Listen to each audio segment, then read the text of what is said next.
और इस वक्त बड़ी खबर आ रही है। चंडीगढ़ छेड़खानी केस में सीसीटीवी में कैद तस्वीरें सामने आई हैं जो ये बता रही हैं कि कैसे आधी रात को बीजेपी नेता का बिगड़ैल बेटा वर्णिका कुंडू की गाड़ी का पीछा कर रहा था। इन तस्वीरों को आप देखिए, ये देखिए जो लाल घेरे में आप देख रहे हैं ये वर्णिका कुंडू की गाड़ी है और ये देखिए आरोपी की कार कितनी स्पीड से, कितनी तेजी से उसका पीछा करती हुई आगे बढ़ रही है। ये सीसीटीवी फुटेज है जिसमें जो बात वर्णिका कह रही हैं वो बात सही साबित होती हुई दिखाई दे रही है। समय भी आप उसमें देख पा रहे हैं। शनिवार का दिन, शनिवार की रात जब आरोपी की गाड़ी किस तरह से आगे बढ़ती हुई वर्णिका की गाड़ी के पीछे, उसके पीछे पीछा करती हुई जा रही है। ये चंडीगढ़ छेड़खानी कांड में नया खुलासा इस सीसीटीवी फुटेज के माध्यम से हुआ है। हरियाणा के बीजेपी प्रदेश अध्यक्ष सुभाष बराला का बेटा विकास बराला, जिस पर वर्णिका कुंडू की तरफ से आरोप लगा है छेड़खानी करने का, पीछा करने का, तो ये तस्वीरें सीसीटीवी फुटेज आप देख रहे हैं।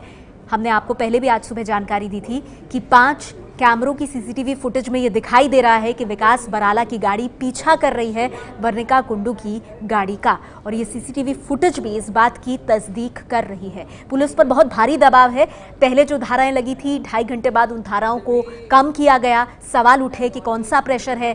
खबर ये भी आई जो हमने एबीपी न्यूज़ पर आपको दिखाई थी कि 6 सीसीटीवी कैमरे की फुटेज डिलीट कर दी गई है और अब ये जो तस्वीरें हम आपको दिखा रहे हैं ये 5 सीसीटीवी कैमरों की तस्वीरें में से कुछ क्लिपिंग्स और इस एक क्लिपिंग में आप देख सकते हैं कि वर्णिका की कार जो कि लाल घेरे में आप देख रहे हैं उसके पीछे देखिए आरोपी की कार कितनी रफ्तार से आगे बढ़ती हुई दिखाई दे रही है। तो फुटेज में साफ पीछा करती हुई एक गाड़ी दिखाई दे रही है और बताया जा रहा है कि ये गाड़ी विकास बराला की गाड़ी है। विकास बराला और उसका दोस्त जो बताया जा रहा है उस रात नशे में धुत थे और वर्णिका कुंडू जो कि IAS ऑफिसर की बेटी हैं उनकी गाड़ी का पीछा करते हुए पाए गए थे। एबीपी न्यूज संवाददाता यादवेंद्र हमारे साथ जुड़ गए हैं। तो यादवेंद्र, जिस सबूत की बात की जा रही थी, कम से कम सीसीटीवी फुटेज से साफ दिख रहा है कि वर्णिका कुंडू की गाड़ी के पीछे कितनी रफ्तार से एक गाड़ी उन्हें फॉलो करती हुई जा रही है।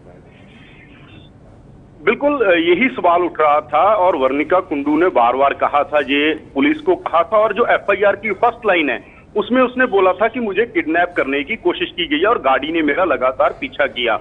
तो ये धारा लगाई नहीं गई पुलिस के द्वारा। और आमतौर पर ये होता है अगर कोई लड़की बयान देती है, बहुत सारे केसों में हमने देखा है कि पुलिस जो लड़की बयान देती है उसके मुताबिक धाराएं लग जाती हैं, उसके बाद इन्वेस्टिगेशन होती है, अगर कोई गड़बड़ हो तो वो धारा हट जाती है। पर इस मामले में जो कहा जा रहा है कि पॉलिटिकल प्रेशर था पुलिस के ऊपर, इस वजह से ही वो धारा नहीं लगी और लगातार डिमांड हो रही है। अब सबूत सामने आ चुका है।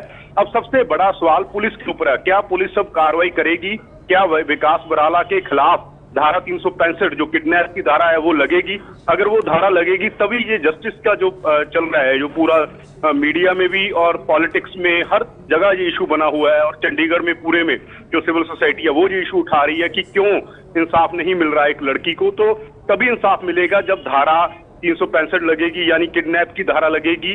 अब देखना यह है कि पुलिस क्या इस मामले में, जब सीसीटीवी फुटेज सामने आ चुकी है और परिवार लगातार ये बात कह रहा है कि पॉलिटिकल प्रेशर है पुलिस के ऊपर, पुलिस कह रही है मीडिया ट्रायल हो रहा है, तो अब सबसे बड़ा सवाल पुलिस के ऊपर है कि क्या पुलिस विकास बराला के ऊपर धारा 365 लगाती है, किडनैप का केस दर्ज करती है या नहीं करती है। जी, बहुत बहुत शुक्रिया यादवेंद्र आपका इस जानकारी के लिए। तो अब वाकई में सवाल पुलिस से होगा, दबाव पुलिस पर होगा इस बात के लिए कि जिन धाराओं को छोड़ दिया गया एक बार लगाने के बाद, खासतौर पर अगवा करने की कोशिश का मामला, क्या अब इस फुटेज के सामने आने के बाद पुलिस इस मामले में वो धाराएं जोड़ती है या नहीं। ये है ABP न्यूज, आपको रखे आगे।